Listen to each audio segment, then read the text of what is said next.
ओम नमः शिवाय। मित्रों, मैं आचार्य तेजपाल अपने परम मोक्ष कार्य साधन यूट्यूब चैनल में आप सभी मित्रगणों का स्वागत करता हूँ। आज की चर्चा का विषय है कि मनुष्य शरीर ही ईश्वर भक्ति का साधन है, अन्य शरीर नहीं। तो इसी के बारे में हम आपको बताने जा रहे हैं। मित्रों, संसार में 84 लाख जाति के अनंत जीव बताए गए हैं। सब में ईश्वर की प्राप्ति का अधिकारी मनुष्य को ही माना गया है। यदि प्रत्येक योनि को भोगते हुए ठीक क्रम से मनुष्य शरीर मिले, तब तो अनेकों युगों के बाद मिलना संभव हो सकता है। आचरणों की ओर देखने पर निराशा ही होती है। आचरण तो ऐसे हैं कि उनसे शीघ्र मनुष्य शरीर मिलने की आशा ही नहीं की जा सकती है। जिसको मनुष्य शरीर मिला है, उस पर ईश्वर की महान दया समझनी चाहिए। इसी से रामचरितमानस में कहा गया है कि आकर 4,84,000 जौन भ्रमत ये जीव अविनाशी, फिरत सदा माया कर प्रेरा, काल करम सुबाहु गुण घेरा। कबहू की कर करुणा नर देही, देत ईश बिन हेत स्नेही।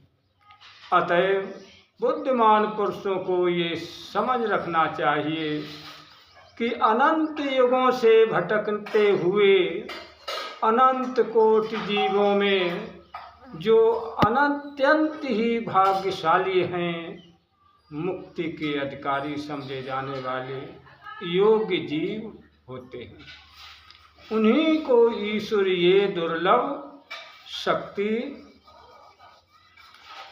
मुक्तिदायक मनुष्य शरीर प्रदान करते हैं।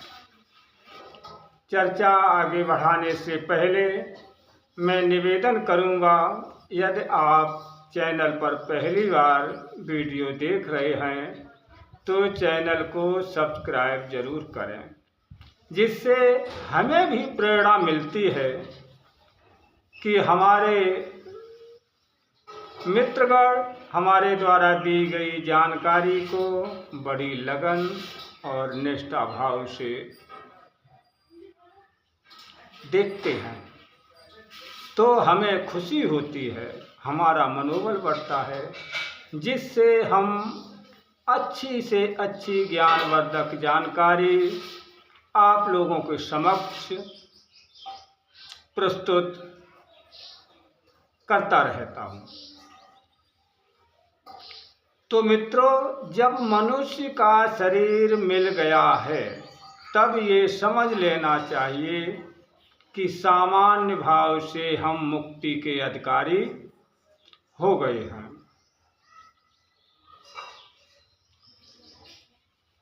सामान्य भाव से हम मुक्ति के अधिकारी हो गए हैं, और ऐसा न होता तो हमें मनुष्य शरीर ही क्यों दिया जाता।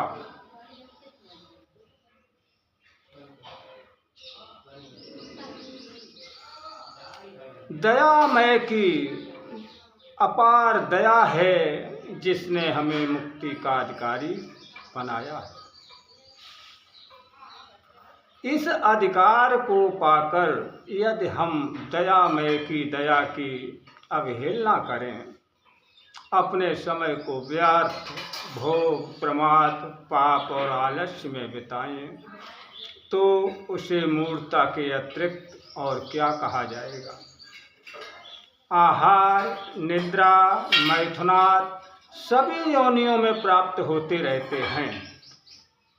फिर मनुष्य के शरीर को पाकर भी यदि जीव उन्हीं विचारों में अपना जीवन बिताता रहे, फिर मनुष्य और पशु में अंतर क्या रह जाएगा। कुतिया के साथ जो कुत्ते को आनंद मिलता है, वही राजा को रानी के साथ, इंद्र को इंद्राणी के साथ प्राप्त होता है। पुण्यों की सुकोमल शैया पर सोने से जो सुख विलासी मनुष्य को मिलता है, वही सुख गधे को घूरे की राख पर लौटने में मिलता है।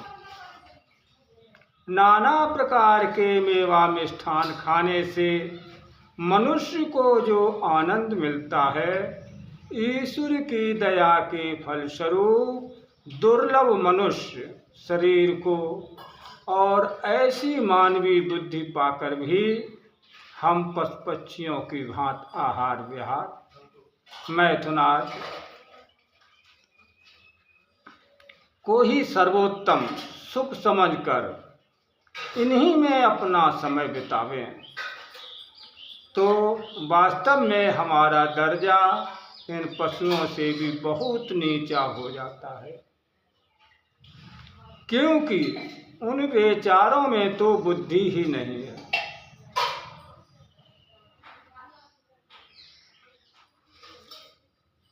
और मनुष्य के अभिमान को रखने वाला प्राणी यदि उन्हीं की भांति आचरण करने लगता है, तो उसके लिए अत्यंत शोक और लज्जा की बात है। मित्रों, याद रखना, मनुष्य की आयु परिमित है और वो भी बहुत कम। अधिक से अधिक वर्तमान समय में 100 वर्ष बताई जाती है।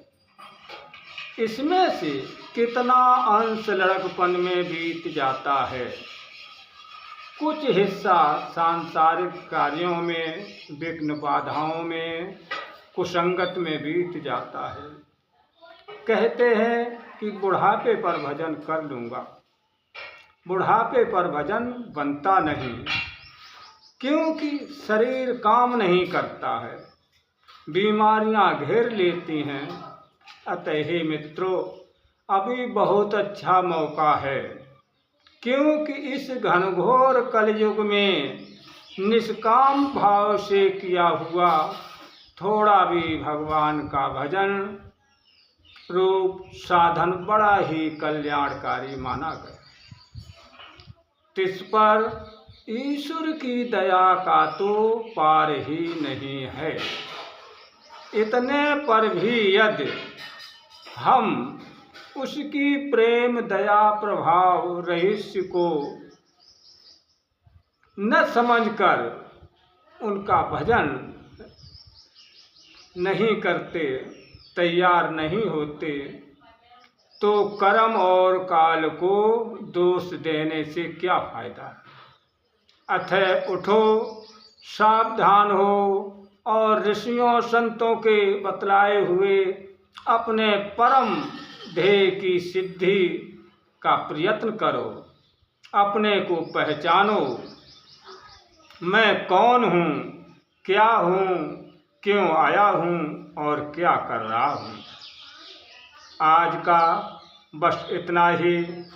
आशा करता हूँ कि ये दी गई जानकारी आपके जीवन में उपयोगी साबित होगी और अच्छी भी लगी होगी।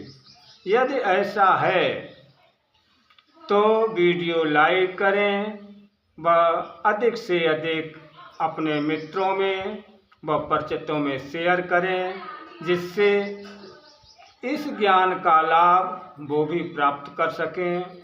अब हम चलते हैं, आप अपना ध्यान रखें। जय आदिशक्ति माँ गायत्री।